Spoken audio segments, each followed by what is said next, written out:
Sir. ముఖ్యంగా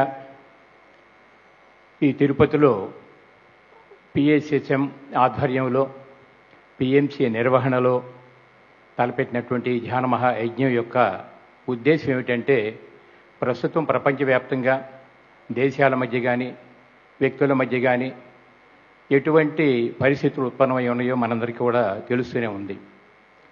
ప్రకృతి యొక్క వైపరీత్యాలు ఏ విధంగా ఉన్నాయి అన్నది కూడా మనం చూస్తూనే ఉన్నాం. బట్ వీటన్నిటి నుంచి ఉపశమనం కావాలనంటే ధ్యానానికి ఎంత పెద్దపీట వేస్తూ వేలాది మందితోటి కనుక ఎంత ఎక్కువగా ధ్యానం చేయించగలిగితే ఆ ధ్యానం యొక్క శక్తి తరంగాలు విశ్వవ్యాపితంగా ఉండి ఎక్కడెక్కడైతే అస్తవ్యస్తమైనటువంటి పరిస్థితులు ఉన్నాయో అక్కడల్లా కూడా అవి ఉపశమనం కలిగించడానికి ఉపయోగపడతాయి. కేవలం ఆ ఒక్క ఉద్దేశంతో పిఎంసి నిర్వహణలో ఈ యజ్ఞం చేయాలని చెప్పి తలపెట్టుకుంటాం. గతంలో విజయవాడ యజ్ఞం కానీ శ్రీశైల యజ్ఞం కానీ చైర్మన్గా మీరే ఉండి చేశారు కాబట్టి ఆ ఎక్స్పీరియన్స్ తోటి ఈరోజు తిరుపతి యజ్ఞానికి కూడా మీరే ఉండాలని చెప్పని వారు కోరుకుంటాం. అలాగే నేను రావటం ఇవన్నీ కూడా జరుగుతూ వచ్చినాయి. విజయవాడలో నేనుంటూ విజయవాడలో యజ్ఞం చేస్తే అది ఒక విధమైనటువంటి ఎక్స్పీరియన్స్ నేను పొందడానికి వీలవుతూ వస్తుంది. ఏ యజ్ఞం తలపెట్టినప్పటికీ కూడా ఒక వ్యక్తి వల్ల ఏ పని అయితే కాదు, అది సమిష్టిగా ఒక మిత్ర బృందం అంతా కలిసి చక్క అరమరికలు లేకుండా షేర్ చేసుకుంటూ చేసేటటువంటి యజ్ఞం కాబట్టి ఆ యజ్ఞ ఫలాలు ఆ నిర్వహించిన వాళ్ళందరికీ కూడా వెళ్తుంటాయి. అలాగే విజయవాడలో ఉండి విజయవాడ యజ్ఞం చేస్తే ఒక విధమైనటువంటి అనుభవాలు మేము గడించగలిగితే, విజయవాడలో ఉంటూ శ్రీశైలంలో ధ్యాన మహాయజ్ఞం చేయటం అనేటటువంటిది ఇంకో కొత్త అనుభవానికి దారితీస్తూ వస్తుంది. ఇప్పుడు ఆత్మపరంగా మనం లెక్కేసుకున్నట్లయితే ఈ భూప్రపంచం మీదకి మనం వచ్చిన తర్వాత ఎందుకు వచ్చాము, కొన్ని లక్షల సంవత్సరాలు వెనక్కి వెళ్తున్నట్లయితే అనేక రకాలైనటువంటి ప్రాకృతిక జీవిత అనుభవాలు పొందటానికి భూమి మీద మనం వచ్చాం తప్ప ఈ ప్రకృతిలో ఏ ఒక్క సెంటు కూడా మనదైతే కాదు. జస్ట్ మనం ఆస్వాదించటం, అనుభవించటం, పైకి వెళ్ళిపోవటమే, అంతవరకే మనకు కావాల్సి వచ్చిన పరిస్థితి. అట్లా విజయవాడలోని శ్రీశైలం యజ్ఞం నిర్వహించటం ఇంకొక రకమైన అనుభవం అయితే, ఇవాళ నిర్వహణ అంతా పిఎంసి వాళ్ళు నిర్వహిస్తున్నప్పుడు హానరబుల్గా చైర్మన్గా మీరు ఉండాలి అనుకున్నప్పుడు సలహా సంప్రదింపులతోటి అందరినీ కలుపుకుంటూ వెళ్ళటం అనేది ఇదో సరికొత్త అనుభవానికి దారితీస్తూ వస్తుంది మనకి. అంటే వ్యక్తి యొక్క ఎదుగుదలే అనుభవాల పరంపర, అంతకంటే ఇంకేం కాదు పరిస్థితి అది. ఇంకపోతే ఇందాక శివప్రసాద్ గారు చెప్పినట్టుగా జీవన్ముక్తి అనేటటువంటి ఒక పదం వాడారు. ఏమిటి జీవన్ముక్తి? భగవద్గీత అంతా మనం చదివినప్పటికీ కూడా ఒక వ్యక్తి ఎలా జీవించాలి అని చెప్పి అనుకున్నప్పుడు అన్నిటా ఉండమని చెప్పి అంటాడు. తల్లి, తండ్రి, భార్య, బిడ్డ, భోగభాగ్యాలు, వ్యాపార వ్యవహారాలు అన్నిటా ఉండు, మరి దేనికి అంటపడకూడదు. దాన్ని గీతలో పద్మపత్రం ఇవాంబస్ అని చెప్పని పదం వాడారు. అంటే బట్ అన్నిటా ఉండాలి, అన్నీ అనుభవించగలిగి ఉండాలి, బట్ ఏది అంటపడకూడదు అని చెప్పని చెప్తుంటారు. అలా జీవించేటటువంటి స్థితిలో ఉన్నప్పుడు వాళ్ళని జీవన్ముక్తులు అని చెప్పని అంటారు. అంటే ఏమిటి జీవన్ముక్తి అనేది? జీవించే ఉంటాం, బట్ ముక్త స్థితి. ఒక ముక్త స్థితిని ఎట్లా మనం ఆత్మ పరిశీలన చేసుకోవాలని చెప్పి అనుకున్నప్పుడు ఇంటింటి రామాయణం అని అంటూ ప్రతి ఇంట్లో ఒక రామాయణం ఉంటుంది. అది చిన్నది కావచ్చు, పెద్దది కావచ్చు. అనేక రకాలైనటువంటి సన్నివేశాలు జరుగుతూ ఉంటాయి. పత్రిజీ కనుక పాటలో పాడుతుంటారు, ఎలా ఉండాలి జీవితం అంటే మానవమానాలకు అతీతంగా ఉండాలని చెప్పి అంటాడు. ఒక పొగట్ట వచ్చింది, మనం ఏదో పెద్ద పొంగిపోవాల్సిన అవసరం లేదు. ఒక విమర్శ వచ్చింది, మనం ఏదో పెద్ద పొంగిపోవాల్సిన అవసరం లేదు. మన గురించి పొగిడారు అంటే వాళ్ళ వ్యక్తిత్వాలు ఆ విధంగా వ్యక్తపరచుకునేటటువంటి రైట్ వాళ్ళకుంది కాబట్టి వాళ్ళు పొగిడారు. ఇంకొకళ్ళు విమర్శించారంటే వాళ్ళ వ్యక్తిత్వాలు వ్యక్తపరచుకునే పరిస్థితి వాళ్ళకుంది కాబట్టి వాళ్ళు విమర్శించవచ్చు. అందువల్ల పొగిడితే పొంగేది లేదు, విమర్శిస్తే మనకు కుంగేది లేదు. ఈ రెండింటికి అతీతమైనటువంటి స్థితులు మనం జీవించగలిగినప్పుడు అది ఒక ముక్త స్థితి అని చెప్పి చెప్పబడుతుంది. అలాగే జీవితంలో, కుటుంబాల్లో అనేక రకాలైనటువంటి సమస్యలు ఎటువంటి ఉత్పన్నమైనప్పటికీ కూడా ఎంత తేలిగ్గా తీసుకునే స్థాయికి ఎదుగుతామంటే అప్పుడు మనం చాలా స్థిత ప్రజ్ఞత లక్షణాలతో జీవించినట్లు అవుతాయి. అలా జీవించగలిగినప్పుడు దేనికి బాధపడకుండా, దేనికి దిగులు పడకుండా ఇవన్నీ జీవితంలో అనుభవాలు పొందడానికి వచ్చాం కదా అని చెప్పి అనుకుంటుంటాం. మరి ఒకసారి కనుక జన్మ పరంపరలో మనం వెనక్కి వెళ్ళగలిగినట్లయితే కొన్ని జన్మల్లో స్త్రీగా వచ్చాం మనం భూమి మీదకి. స్త్రీతత్వంలో ఉండేటటువంటి అనుభవాలన్నీ మనం తీసుకోవటం జరిగింది. కొన్ని జన్మల్లో మనం పురుషుడిగా ఇక్కడికి వచ్చాం. పురుషుడిగా ఉన్నప్పుడు ఎటువంటి అనుభవాలు పొందుతాం అనేది వస్తుంది మనకి. శరీరం ఉన్నప్పుడే లింగ భేదం వస్తుంది తప్ప శరీరం కనుక వదిలేసిన తర్వాత ఆత్మతో చూసుకున్నట్లయితే మనకు స్త్రీకి చెందిన వాళ్ళం కాదు, పురుషులకి చెందిన వాళ్ళం కాదు. బట్ ఆత్మత్వ వెళ్ళినప్పుడు మాత్రం ఇవన్నీ కూడా స్త్రీగా ఉంటే ఓహో ఇటువంటి అనుభవాలు, పురుషుడిగా ఉంటే ఇటువంటి అనుభవాలు, ఇవన్నీ అనుభవాల పరంపరకి వెళ్ళినట్టయితే అందుకని ఇవన్నీ కూడా ఏమంటామంటే మనం ఆత్మానుభవాలు అని చెప్పుకుంటాం. బట్ ఆత్మకి ఏం కావాలంటే ఒక అనుభవమే జ్ఞానం. ప్రతి సన్నివేశం మనకు ఒక అనుభవాన్ని ఇస్తుంది, ఒక్కొక్క అనుభూతిని మనకు కలిగిస్తుంటుంది. బట్ అనుభవాలు అనుభూతుల యొక్క కలయికే ఈ జ్ఞానపరమైనటువంటి అవగాహనతో ఆత్మ పురోగమనంలో మనం పైకి వెళ్తూ ఉంటాం పరిస్థితి. అట్లా ఈ జన్మలో పత్రికని మేము కలిసి దాదాపు 29 సంవత్సరాలు అవుతుంది. ఏ ఆర్థిక సమస్యలు కానీ అనారోగ్య సమస్యలతోటి కానీ వెళ్ళిన వాళ్ళం కాదు. ఇవన్నీ కూడా యూట్యూబ్లో చాలా వచ్చేసినాయి కాబట్టి కొంతమంది మీరు తెలిసే ఉండొచ్చు. కేవలం దేనికోసం వచ్చామని అంటే ప్రవచనకర్తలు ఎన్నో చోట్ల చెప్తుంటారు, నేను అనబడే దేహ పదార్థం కాదు ఆత్మ పదార్థం అని చెప్పని. దేహానుభూతి ఏమిటనే మనందరికీ తెలుసు, బట్ ఆత్మానుభూతి ఎలా ఉంటుందో తెలియదు మాకు అప్పటికి. బట్ రియల్ స్పిరిచువాలిటీ అని అంటే బట్ సాధనాపరంగా ఆత్మత అనుభూతి చెంది ఆత్మత జీవించగలిగినప్పుడు ఆ స్థితప్రజ్ఞత లక్షణాలు మనకు ఆరోగ్యాన్ని ఆనందాన్ని ఎలా ఇస్తాయని తెలుసుకోవటానికే పత్రిజీ ఈ భూమి మీద జన్మ తీసుకుని ధర్మ సంస్థాపనాధ్యాయ అని చెప్పి అంటాం. సంభవామి గైగనంటే అప్పుడు ద్వాపరయుగంలో కృష్ణ పరమాత్మ ఎందుకు వచ్చాడని అంటే ఆ ధర్మ సంస్థాపన చేయడం కోసం అని చెప్పి అంటారు. అలాగే ఇప్పుడున్నటువంటి కలియుగంలో ఇప్పుడున్నటువంటి కాలమాన పరిస్థితుల్లో ప్రపంచవ్యాప్తంగా ఇంత అస్తవ్యస్తంగా ఉన్నటువంటి స్థితిలో వీటన్నిటినీ కూడా మనం చక్కగా స్వస్థత కలిగించాలి అని అంటే ఏం కావాలి అని చెప్పి అనుకోగలిగినప్పుడు ఒకటి ప్రతి అంటే మమాత్మ సర్వభూతాత్మ అని చెప్పని వేద మహావాక్యాలు పలుకుతున్నప్పుడు ఏ చైతన్యం అయితే నాలో ఉంటుందో నీలో ఉంటుందో ప్రతి జీవిలోనూ అదే చైతన్యం అదే ప్రాణశక్తి ఉన్నప్పుడు ఇంకొక జీవిని చంపి ఆహారంగా తీసుకున్నాం అన్నది ప్రకృతి ఎంత విరుద్ధమా అనేది తెలియజేయటం ప్రాథమిక లక్షణం. అందువలన ఏ జీవి మానవుడికి ఆహారం కింద హింసింపబడకూడదు. ఇక రెండవది ఏమిటంటే దేహవద్ద జీవించి అనేక రకాల అనారోగ్యాలతోటి మనం ఇబ్బందులు పడుతూ జీవించే స్థితి నుండి శ్వాస మీద ధ్యాస అనే దాని ద్వారా మనలోకి మనం ప్రయాణం చేయగలిగినట్లయితే బట్ ఆత్మానుభూతి మనం పొందగలిగితే బట్ అది ఏ విధమైనటువంటి ఉన్నతమైన స్థితికి మనం తీసుకెళ్తుందని చెప్పి చెప్పడానికే పత్రిజీ మనకి శ్వాస మీద ధ్యాస అనేటటువంటి ధ్యాన పద్ధతిని అలవాటు చేశారు.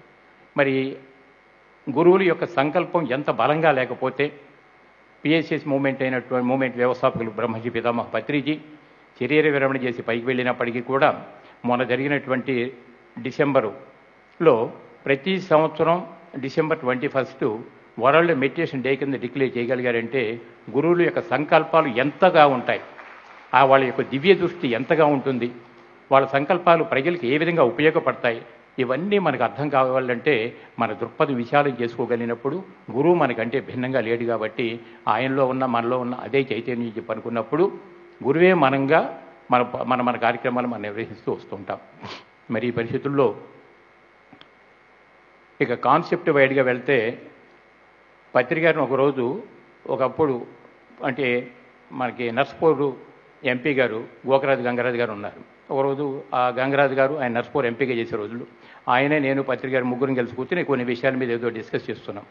చేసినప్పుడు ఆత్మజ్ఞానం పేరు మీద మరి ఎన్నో లక్షలాది మందికి మీరు ధ్యానాన్ని చెప్తున్నారు కదా, మరి ఇప్పుడు రాఘవరావు గారికి మీకు కూడా ఎంతో పరిచయాలు ఉన్నట్లు ఉన్నాయి కదా, ఎన్ని సంవత్సరాలు మీ స్థాయిలో ఆయన ఎంతవరకు ఎదిగాడని చెప్పని గంగరాజు గారు అడిగితే పత్రిజీ గారు ఇచ్చిన సమాధానం ఏంటంటే ఆయన గురించి నేను చెప్పాలి అంటే రాఘవరావు అంటే నా కార్బన్ ప్రింట్ అయ్యా అని చెప్పి అన్నారు ఆయన కదా. ఒక కార్బన్ ప్రింట్ అంటే పైన రాసిన అక్షరానికి ఎందుకు ఏం తేడా ఉండదు. అలా జ్ఞానాన్ని మనం తీసుకోవాలనుకున్నప్పుడు మనకంటే గురువు భిన్నంగా లేరనుకున్నప్పుడు ఆయన ఇచ్చినటువంటి జ్ఞాన భిక్ష ఈరోజు ఇంత స్థాయికి ఎదిగి మీ అందరి ముందు కూర్చొని మాట్లాడేటటువంటి భాగ్యం కలిగిందంటే అటువంటి జ్ఞానాన్ని ఇచ్చినటువంటి పత్రిజీ గారికి మరొకసారి నేను హృదయపూర్వక కృతజ్ఞత నేను తెలియజేసుకోగలుగుతున్న పరిస్థితి అది. ఇక కాన్సెప్ట్ పత్రిక ఇవ్వనటువంటి ధ్యానం అంటూ లేదు. కొన్ని మనకు బాగా నచ్చుతుంటాయి, కొన్ని మనం బాగా మెచ్చుకుంటుంటాం. అయితే ఏది ఎలా ఉన్నప్పటికీ కూడా అది మాటల్లో కాకుండా చేతల్లో జీవించి జీవిత విధానంలోకి ఎప్పుడైతే వచ్చేస్తుందో మనకి అది వేరుగా ఉండదు, మనకంతా కూడా అదే మనం అయిపోయి ఉంటాం. అందుకని ధ్యానము అంటేనే ప్యూర్ ప్రాక్టికల్, థియరీ కాదు ఎంత పరిస్థితుల్లో. ఈ మూమెంట్లో వచ్చిన కాన్సెప్ట్ నేను చెప్తాను, తర్వాత మరి మేడం గారు పద్మ మేడం గారు కూడా మాట్లాడడానికి కొంత అవకాశం వస్తుంది. అప్పుడు ఏంటి కాన్సెప్ట్ అంటే ఆధ్యాత్మిక శాస్త్రం అనేటటువంటిది ఒక హెడ్డింగ్ తోటి ఈరోజు మనల్ని పైకి పిలవటం జరిగింది. ఒక పత్రిక ఇచ్చిన దీని ప్రకారంగా ఒక ఆధ్యాత్మిక శాస్త్రం అనేటటువంటిది 6 సిద్ధాంతాలతో అర్థమవుతుంది మనకి. కొంతమంది మీలో గుర్తుండే ఉండొచ్చు, ఆయన కొత్త వాళ్ళు కూడా ఉన్నారు కాబట్టి మరొకసారి మనం గుర్తు చేసుకున్న విషయాన్ని. ఎందుకంటే విశాలమైన దృక్పథం ఉన్నప్పుడు జ్ఞానపరమైనటువంటి అవగాహన కూడా బాగా పెరుగుతూ వస్తుంది మనకది. ఈ ఆధ్యాత్మిక శాస్త్రం అనేది 6 సిద్ధాంతాలతో అలరాడుతున్నప్పుడు ఏమిటి ఈ 6 సిద్ధాంతాలు? మొట్టమొదటి సిద్ధాంతం ఏమంటామంటే ఆత్మ సిద్ధాంతం అని చెప్తాం. ఎందుకంటే ఆత్మ అని అంటే అంతా తానైనటువంటి స్థితి. ఉన్న మూల చైతన్యానికి ప్రతీకగా మనం ఆత్మ గురించి చెప్పుకుంటాం. అదే మూల చైతన్యంలో వచ్చేటటువంటి ఒకానొక చైతన్య శకలమే మనలో అంతర్గతంగా ప్రాణశక్తిగా ఉంది తప్ప, ఆత్మగా ఉంది తప్ప అంతకంటే ఇంకేం కాదు మనకి. అయితే అంత అనంతమైనటువంటి చైతన్యంలో నేను చిన్న బిట్ అయినట్లయితే మనం ఏమి చూసి మిడిసిపాటు పడాలి అనేది మనకు అర్థం కాదు పరిస్థితి. అందుకని ఫస్ట్ ఏమవుతుందంటే ఆత్మ సిద్ధాంతం అనేది నెంబర్ 1 వస్తుంది. ఇక రెండవది ఏమొస్తుందనంటే బట్ ఆత్మకు మరణమే లేదు, రూపాంతరం చెందుతుంటుందని చెప్పి అనుకున్నప్పుడు రెండవ సిద్ధాంతం ఏమవుతుందంటే పునర్జన్మ సిద్ధాంతం వస్తుంది. పునర్జన్మ సిద్ధాంతం, పునరపి జననం పునరపి మరణం. ఎన్నిసార్లు భూమి మీదకి వచ్చినా కానీ దేహాన్ని తీసుకున్నప్పుడు ఏమో జననం అని చెప్పి చెప్తున్నాం, దేహ విరమణ చేసినప్పుడు మరణం అని చెప్పి చెప్తున్నాం. బట్ ఈ విధంగా ఎన్ని వందల జన్మలు మన భూమి మీదకి వచ్చినప్పటికీ కూడా దీనికి ముగింపు లేదా అని చెప్పి అనుకున్నప్పుడు ఇందాక మనం అనుకున్నట్లుగా ఎందులోనూ మన బందీగా లేకుండా ఒక నిష్కామ కర్మని కనుక ఆచరించే స్థితికి మనం వెళ్ళినప్పుడు మనకి ఒక జీవన్ముక్తుడిగా జీవించేటటువంటి స్థితి వస్తుంది. బట్ అంతవరకు ఎదగలేనంత వరకు కూడా ఈ పునరపి జననం పునరపి మరణం ఎన్ని వందల జన్మల భూమి మీదకి వచ్చినప్పుడు కూడా ఈ జీవిత చక్రం అనేది నడుస్తూనే ఉంటుంది మనకి. అది ముగింపు పలకాలంటే జీవన్ముక్తుడిగా జీవించటం అంటే బంధరాహిత్యంలో జీవించడం తప్ప మరేది లేదు కాక లేదు. ఇది రెండో సిద్ధాంతం, పునర్జన్మ సిద్ధాంతం. ఇక మూడవ సిద్ధాంతం ఏమొస్తుందంటే కర్మ సిద్ధాంతం. భూమి కర్మభూమిగా ఉన్నప్పుడు ప్రతి కర్మ మనకు ఫలితాన్ని ఇస్తుందని చెప్పి అనుకున్నప్పుడు కారణకార్య సంబంధమే అని ఇందాక కంచె రఘురామ్ గారు ఒక మాట చెప్పినట్టు ప్రతిదీ కూడా కాజ్ అండ్ ఎఫెక్ట్. ప్రతి ఎఫెక్ట్కి ఒక కాజు ఉంటుంది. అంటే ప్రతి కార్యాచరణకి ఒక కారణం ఉంటుంది. కారణం లేకుండా కార్యాచరణ రావడానికి వీలే లేదు. ఇట్స్ నేచర్ లా, ప్రకృతి యొక్క సిద్ధాంతం మనకి అది. అందువల్ల మూడో సిద్ధాంతం ఏమవుతుందంటే మనకి ఈ కారణ కార్య సంబంధాల గురించి వస్తుంది. కాబట్టి కర్మ సిద్ధాంతం అనేటటువంటి మూడోది వస్తుంది మనకి అది. అది పరిపూర్ణంగా నిజానికి వీటిమే చెప్పాలనంటే ఒక కర్మ సిద్ధాంతాన్ని గురించి చెప్పడానికి ఒక రోజుల్లో వర్క్షాప్ తీసుకోవచ్చు. కానీ ఇక్కడ మనకు అంత టైం లేదు కాబట్టి సిద్ధాంతం ఏమిటనేది మనం గుర్తు చేసుకుంటాం ఇప్పుడు పరిస్థితి ఇలా. ఇకపోతే ఎన్ని వందల జన్మలు మన భూమి మీదకి వచ్చి ఎన్ని జన్మలు మనం తీసుకున్నప్పటికీ కూడా కర్మ చేస్తూనే ఉంటాం కాబట్టి కర్మ సిద్ధాంతం అనేది కంటిన్యూ అవుతుంది. అయితే ఈ ఆత్మ అనేటటువంటి దానికి పురోగమనమే తప్ప తిరోగమనం అనేది లేదు. అందువల్ల నాలుగో సిద్ధాంతం ఏమవుతుందంటే పురోగమన సిద్ధాంతం అవుతుంది. మనం భౌతికంగా జీవించేటప్పుడు కొన్ని జన్మల్లో హ్యాపీగా ఉండొచ్చు, కొన్ని జన్మల్లో బాధాకరంగా ఉండొచ్చు. నువ్వు బాధాకరంగా ఉన్నావు కాబట్టి దిగదారిపోవటం లేదు, ఆనందంగా ఉన్నాం కాబట్టి ఎదుగుదల లేదు. రెండింటిని సమానంగా తీసుకోగలిగినప్పుడు ఆత్మకి ఎప్పుడు పురోగమనమే తప్ప తిరోగమనం అనేది లేదుగాక లేదు. అర్థమైందా? ఇది సైంటిఫిక్గా మనం తీసుకోవాలంటే ఖనిజ సామ్రాజ్యం, వృక్ష సామ్రాజ్యం, జంతు సామ్రాజ్యం అది దాటితే తప్ప మానవ సామ్రాజ్యం అడుగు పెట్టాల. ఎక్కడి నుంచి అహం బ్రహ్మస్మి స్థాయికి ఎదగాలనంటే ఆ పురోగమనంలో మనం ఎక్కడున్నాం అనేది మనకు అర్థమవుతూ వస్తుంది. అందువలన ఈ పురోగమన సిద్ధాంతం అనేది నాలుగో సిద్ధాంతం అయింది. ఇక ఐదవ సిద్ధాంతం ఏమిటంటే ఎంత పురోగమనంలో ఆత్మ ఉన్నప్పటికీ కూడా మన గతం ఏమిటి అంటే మనకెవరికీ తెలియదు. ఎన్ని వందల జన్మ నుంచి భూమి మీదకి వచ్చామంటే మనకు అంతకంటే తెలియదు. ఎప్పటికప్పుడు కంటికి కనిపించేదే శాశ్వతం అనే భ్రమలో మనం ఇరుక్కుపోయాం తప్ప మన గతం కానీ ఆ విచారమైన దృక్పథం కానీ మనకేమీ లేకపోవటం వలన మనకి ఏమాత్రం తెలియదు. కంటికి కనపడేదే శాశ్వతం అనేటటువంటి బంధంలో ఇరుక్కుపోయి కొట్టుకుంటున్నాం. అందువలన ఈ ఐదవది ఏంటంటే యోగ సిద్ధాంతం అయిపోయింది. ఎప్పుడైతే యోగ సిద్ధాంతంలో మనం సాధన మొదలుపెట్టి స్వాధ్యాయంతో సజ్జన సాంగత్యాలతోటి హాయిగా అరమరికలు లేకుండా ఓపెన్గా ఎప్పుడైతే మనం ఉంటామో మనకి అప్పుడు నేనంటే ఏమిటి, అసలు ఈ జీవుడు ఎక్కడి నుంచి వచ్చాడు, ఎందుకు వచ్చాడు ఈ భూమి మీదకి, ఇన్ని వందల జన్మల్లో కూడా ఈ అరమరికలు లేనటువంటి ఈ సమస్యలు కానీ ఆరోగ్యాలు ఇవన్నీ ఎందుకు వస్తున్నాయి, మరణం అంటే అర్థం ఏమిటి, మరణం తర్వాత ఈ జీవుడు ఎక్కడికి వెళ్తున్నాడు, తిరిగి మళ్ళీ జన్మించేదాకా పైన ఏమేం జరుగుతుంటుంది, వీటన్నిటి యొక్క వివరం తెలియాలంటే యోగత్వంలో మనం ఎంత లోపలికి వెళ్ళగలిగినట్లయితే మనం అంత జ్ఞానపరమైనటువంటి అవగాహన పెరగడానికి వీలవుతూ వస్తుంది. జ్ఞానిగా ఎంత బాగా ఎదిగితే ఇప్పుడున్నటువంటి సమస్యని అంత తేలిగ్గా మనం తీసుకోవటానికి అవకాశాలు కలుగుతాయి. అందుకని జీవితాలన్నీ కూడా నిశ్చింతగా మనకి ఉండటానికి వీలవుతాయి. అందువల్ల యోగ సిద్ధాంతం అనేది పెద్ద సిద్ధాంతం అవుతుంది. అది ఐదో సిద్ధాంతం. ఇక ఆరో సిద్ధాంతం ఏమిటంటే మనం నివసించేటటువంటిది ఒక గ్రామం కావచ్చు, గ్రామాలన్నీ కలిస్తే ఇంకోటి మున్సిపాలిటీ కావచ్చు, ఒక రాష్ట్రం కావచ్చు, దేశం కావచ్చు, ప్రపంచం కావచ్చు, లేదంటే ఈ ప్రపంచంలో అన్నీ కలిపితే ఒక సౌర కుటుంబం కావచ్చు. బట్ సృష్టిలో ఏమున్నాయంటే వేలాది అంటే కోట్లాది లోకాలు ఉన్నాయి మనకి. బట్ మనకు అవేమీ తెలియదు. కానీ ఏమీ తెలియదు కాబట్టి అనేక సిద్ధాంతం అనేటువంటిది ఒకటి ఏర్పడింది. బట్ అనేక సిద్ధాంతం అని అంటే అంతవరకు మనం కనుక ఆలోచించగలిగినట్లయితే అసలు ఇక్కడ ఈ ఆత్మ పదార్థం అనే దాని వాల్యూ ఏమిటనేది మనకు ఊరికే అర్థమైపోతుంది. అందువలన ముఖ్యంగా మనం తెలుసుకోవాల్సిన ఏమిటంటే ఈ మొత్తం ఈ ఆధ్యాత్మిక శాస్త్రం అనేది 6 సిద్ధాంతాలతో ఉన్నప్పుడు మళ్ళొకసారి చెప్తా, గుర్తుపెట్టుకోండి. మొట్టమొదటి ఆత్మ సిద్ధాంతం, రెండవది పునర్జన్మ సిద్ధాంతం, మూడవది కర్మ సిద్ధాంతం, నాలుగవది పురోగమన సిద్ధాంతం, ఐదవది యోగ సిద్ధాంతం, ఆరోది అనేక సిద్ధాంతం. వీటన్నిటి యొక్క అవగాహన ఎప్పుడైతే మనకు కలుగుతుందో మనం ఎక్కడున్నామో మన ఉనికి ఏమిటి అంటే అసలు చెప్పుకోవడానికి ఏవి మిగలదు. అటువంటిప్పుడు ఎందుకు మనకి మిడిసిపాటు కానీ ఇవన్నీ ఏమిటో మనకు అర్థమైపోతాయి.